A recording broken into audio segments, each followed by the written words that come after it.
Today we are going to learn about network security and cryptography.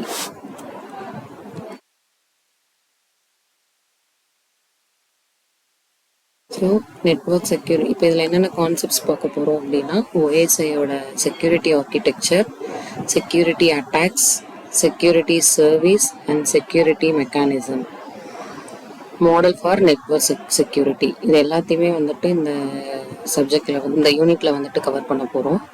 So first பார்த்திங்கன்னா என்னென்னா network security அப்படின்னா என்னென்னா, so network security அப்படிங்கிறது பார்த்தீங்கன்னா கிரிப்டோகிராஃபியோட ஒரு ஒன் ஆஃப் த அப்ளிகேஷன் தான் நெட்வொர்க் செக்யூரிட்டி. ஸோ கிரிப்டோகிராஃபியில் நிறைய வந்துட்டு செக்யூரிட்டி இருக்குது. Computer security, network security, internet security, இந்த மாதிரி நிறையா வந்துட்டு இருக்குது. அதில் வந்துட்டு ஒரு கான்செப்ட் தான் என்னென்னா network security. So for example computer security அப்படின்னம்னா collection of tools design to protect the data and to threat hackers அப்படிங்கிறாங்க. கம்ப்யூட்டர் செக்யூரிட்டி என்ன பண்ணோம்னா, நம்ம கம்ப்யூட்டரில் இருக்கிற டேட்டா எல்லாத்தையும் எப்படி ப்ரொடெக்ட் பண்ணணும்னா நிறைய ஒரு டூல்ஸை டிசைன் பண்ணி கலெக்ஷன் ஆஃப் டூல்ஸை வந்துட்டு வச்சு தான் வந்துட்டு அந்த டேட்டாவை ப்ரொடெக்ட் பண்ணோம் அப்படிங்கிறாங்க. நெட்வொர்க் செக்யூரிட்டி என்ன பண்ணணும்னா to measures to protect the data during the transmission. அதாவது நம்ம வந்துட்டு சென்டருக்கும் ரிசீவருக்கும் நடக்கிற அந்த டிரான்ஸ்மிஷன் பீரியட் இருக்கு இல்லையா, ஸோ அந்த பீரியட்ல வந்துட்டு அந்த நெட்வொர்க்கை வந்துட்டு எப்படி செக்யூர்டா வச்சுக்கணும் அப்படிங்கிறது தான் நெட்வொர்க் செக்யூரிட்டி. அதே இன்டர்நெட் செக்யூரிட்டி என்னன்னா, அதே வந்துட்டு டிரான்ஸ்மிஷன் டைம்ல இருக்கிற டேட்டா ப்ரொடெக்ட் பண்ணணும். அது கூட என்ன பண்ணணும்னா இன்டர் கனெக்டட் நெட்வொர்க்ஸை வந்துட்டு கலெக்ட் பண்ணிக்கணும். சரியா, அதே தான் to protect the data during the transmission over a collection of interconnected networks அப்படிங்கிறாங்க. ஸோ இதுதான் வந்துட்டு நெட்வொர்க் செக்யூரிட்டி அப்படிங்கிறாங்க. செக்யூரிட்டினாவே வந்துட்டு டேட்டாவை ப்ரொடெக்ட் பண்ணுறது, அன்வான்டாக ஒரு தேர்ட் பர்சன் வந்துட்டு நம்ம டேட்டா வந்துட்டு ஸ்டீல் பண்ணக்கூடாது, திருடக்கூடாது அப்படிங்கிறதுக்கு எவ்வளோ வந்துட்டு நம்ம செக்யூர்டாக வச்சுருக்கோம் அப்படிங்கிறது தான் வந்துட்டு செக்யூரிட்டி, நெட்வொர்க் செக்யூரிட்டி.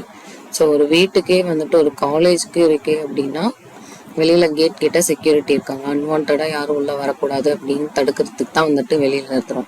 ஸோ அதே மாதிரி தான் எங்கேயுமே வந்துட்டு ஒரு செக்யூரிட்டி வந்துட்டு இருந்தது அப்படின்னா எந்த ஒரு டேட்டாவும் திருட்டு போகாமல் பத்திரமா இருக்கும் அப்படின்னு சொல்கிறது தான் வந்துட்டு செக்யூரிட்டி. ஸோ அதுதான் நெட்வொர்க் செக்யூரிட்டி அப்படிங்கிறாங்க. ஸோ நம்ம அந்த இன்டர்நெட், அதாவது இந்த செக்யூரிட்டியோட ஃபோக்கஸ் என்னன்னா இப்போ சொன்ன மாதிரியே தான் measures to deter, prevent, detect and correct security violations that involve the transmission and storage of information. So நம்ம உள்ள வச்சிருக்கிற எல்லா டேட்டாவையும் how to prevent and how to detect, how to correct that violations அப்படிங்கிறது தான் வந்துட்டு நெட்வொர்க் செக்யூரிட்டியோட main concept. So இதோட கான்செப்ட்ஸில் வந்துட்டு ஃபஸ்ட்டு என்னன்னு பார்த்தோம்னா செக்யூரிட்டி ஆர்கிடெக்சர், அதாவது OSI செக்யூரிட்டி ஆர்கிடெக்சர் அப்படிங்கிறாங்க. ஸோ இது என்ன பண்ணோம் அப்படின்னா இதில் 3 வந்துட்டு ஆஸ்பெக்ட்ஸ் இருக்குது. First one security attack, second one security mechanism, third one security service அப்படிங்கிறாங்க. செக்யூரிட்டி அட்டாக் அப்படின்னம்னா, அட்டாக்னாவே என்ன, ஒருத்தங்களை வந்துட்டு அட்டாக் பண்ணுறது அப்படிங்கிறாங்க இல்லையா. ஸோ அட்டாக் எப்படி நடக்கும், எப்படி வந்துட்டு அது வந்துட்டு மற்றதெல்லாம் வந்துட்டு நடக்கும். நெட்வொர்க்னாவே வந்துட்டு டேட்டா பாதுகாப்பாக இருக்கிறதுக்கு யூஸ் ஆகிறதான் நெட்வொர்க் அப்படிங்கிறாங்க. ஸோ செக்யூரிட்டி அட்டாக் அப்படின்னா அந்த நம்மளோட சிஸ்டமை வந்துட்டு டேமேஜ் பண்ணுறதுக்கு வந்துட்டு ஒரு ட்ரை நடக்கும் இல்லையா, யாரோ ஒருத்தங்க ட்ரை பண்ணுறாங்க நம்ம சிஸ்டமை டேமேஜ் பண்ணுறதுக்கு. ஸோ அதுக்கு பேர் தான் என்னது அட்டாக் அப்படிங்கிறாங்க. ஸோ அந்த அட்டாக் வந்துட்டு நிறையா விதத்தில் நடக்கும். அது என்னன்னா 2 டைப். ஒன்று பார்த்தீங்கன்னா பாசிவ் அட்டாக் அப்படிங்கிறாங்க, இன்னொன்று என்னன்னா ஆக்டிவ் அட்டாக். பாசிவ் அட்டாக் அப்படின்னா எப்படி சொல்லலாம்னு வச்சுக்கோங்களேன். ஃபார் எக்ஸாம்பிள் வந்துட்டு ஈவ்ஸ் ட்ராப்பிங் அப்படிங்கிறாங்க. ஈவ்ஸ் ட்ராப்பிங்னா என்னன்னா ஒட்டு கேட்கறது, ஒருத்தங்க பேசிட்டு இருக்கிறதா இன்னொருத்தங்க ஒட்டு கேட்பாங்க இல்லையா, அவங்க என்ன பேசுவாங்க, என்ன பேசிட்டு இருக்காங்க அப்படின்னு சொல்லிட்டு அவங்க பேசுறதையே நோட் பண்ணிட்டு இருக்கோம் இல்லையா. ஸோ அதுதான் வந்துட்டு என்னன்னா பாசிவ் அட்டாக். ஒருத்தங்க என்ன அங்கே நடக்குதுங்கிறத அப்சர்வ் பண்றோம் இல்லையா, அந்த அப்சர்வ் பண்றது தான் வந்துட்டு பாசிவ் அட்டாக் அப்படின்னு சொல்றோம். டேட்டாவை மட்டும் அப்சர்வ் பண்ணிட்டே இருக்கும் பார்த்தீங்களா, அதுதான் வந்துட்டு என்னது பாசிவ் அட்டாக் அப்படிங்கிறாங்க. ஆக்டிவ் அட்டாக் என்ன பண்ணும் அப்படின்னா ஹேக்கரோட ஜாபு. இப்போ இது என்ன பண்ணும், பாசிவ் என்ன பண்ணும், டேட்டாவை மட்டும் அப்சர்வ் பண்ணும். அதே ஆக்டிவ் என்ன பண்ணும்னா, இதுக்கு என்ன எக்ஸாம்பிள் சொல்லலாம்னா ஹேக்கர்ஸ் என்ன பண்ணுவாங்க, ஆல்ரெடி இருக்கிற ஒரு பாஸ்வேர்டை புதுசாக ஒரு பாஸ்வேர்டை கிரியேட் பண்ணி மொத்தத்தையும் டெஸ்ட்ராய் பண்ணிடுவாங்க. ஸோ அதுதான் என்னது ஆக்டிவ் அட்டாக் அப்படிங்கிறாங்க. ஆல்ரெடி இருக்கிற டேட்டாவை மாடிஃபை பண்ணி டெஸ்ட்ராய் பண்ணிடும். அதான் ஆக்டிவ் அட்டாக் அப்படிங்கிறாங்க. பாசிவ் அட்டாக்னா ஜஸ்ட் அப்சர்வ் மட்டும்தான் பண்ணிட்டு இருக்கும், வேற எதுவும் பண்ணாது. அதுதான் பாசிவ் அட்டாக். இது ஆக்டிவ் அட்டாக் அப்படிங்கிறாங்க. ஸோ அடுத்து பார்த்தீங்கன்னா security service and security mechanism.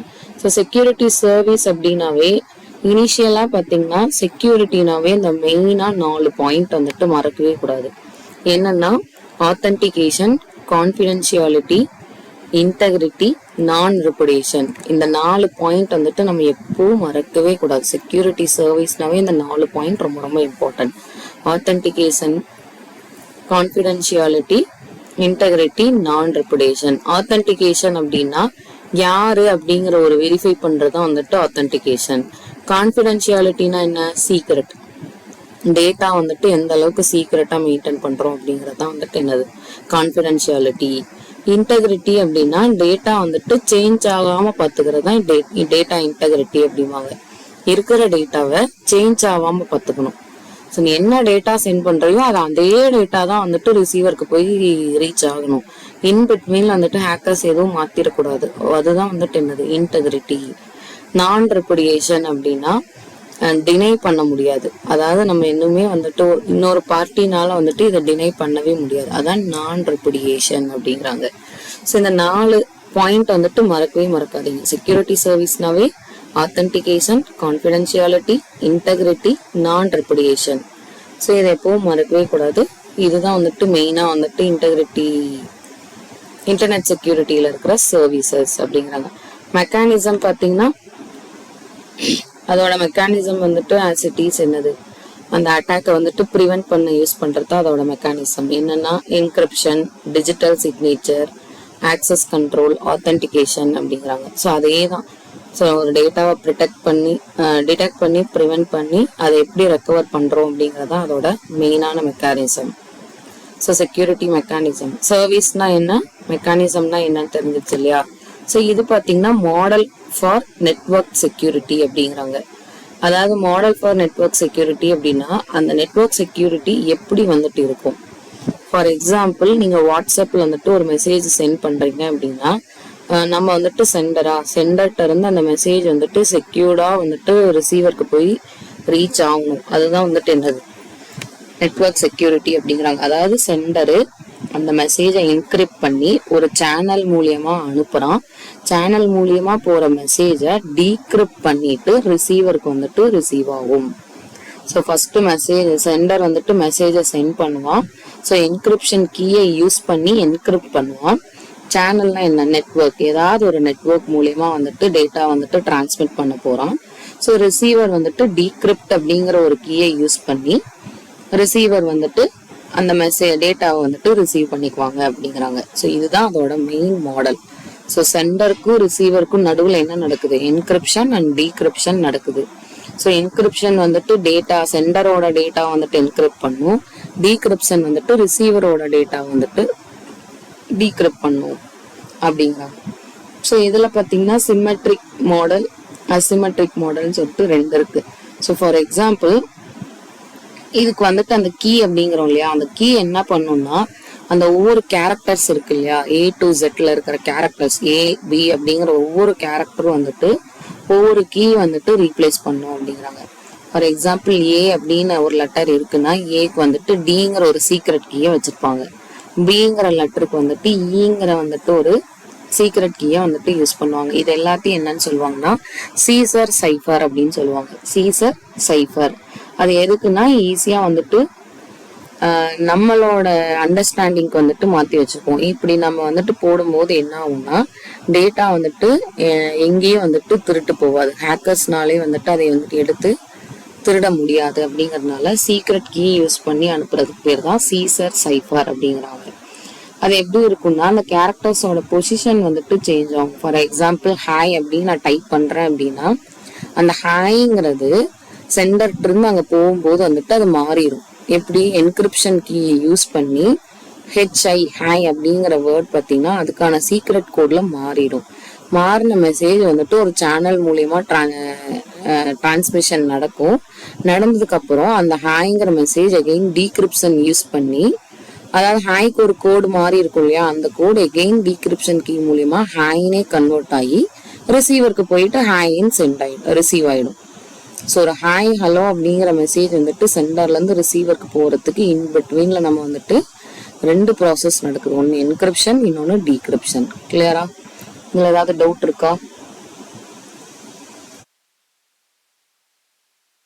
இதுதான் வந்துட்டு மெயினா வந்துட்டு பார்க்கக்கூடியது. ஸோ ஃபைனல் சம்மரி இது என்ன அப்படின்னு பார்த்தோம்னா, மாடல் செக்யூரிட்டியில இதெல்லாம் பார்க்க வேண்டியது என்னன்னா, செக்யூரிட்டியோட சர்வீஸ்னா என்ன, அதோட அட்டாக்ஸ் என்ன, ஸோ சிம்மெட்ரி கீனா என்ன, அது எப்படி வந்துட்டு டிரான்ஸ்மிட் ஆகுது அப்படிங்கிறத மெயினாக நீங்கள் தெரிஞ்சிங்கனாவே போதும். ஓகேவா? ரிமைனிங் இருக்கிறதெல்லாம் நம்ம நெக்ஸ்ட் கிளாஸில் டிஸ்கஸ் பண்ணுவோம். Thank you students.